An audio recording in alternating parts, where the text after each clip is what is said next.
Hello guys, in this video I'm just going to fix if your mute button light is not working, if you're not able to know whether the mute button is turned on or turned off while pressing.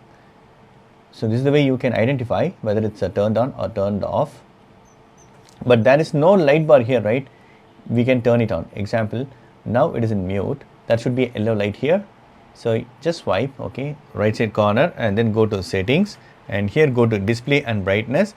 Here choose this brightness of mute button is turned off. So we need to turn it on. See. So by default, right, it will be turned on, but accidentally you might have turned off. So if it is turned off, right, there is no light. So now we can enable it. So this is the way you can fix the issue. So whether now you will be able to know whether it is in mute or not. Okay. So that's it friends. Hope this video is very much helpful. Thank you so much for watching. Please put a comments and feedback to me. Thank you. Bye and take care.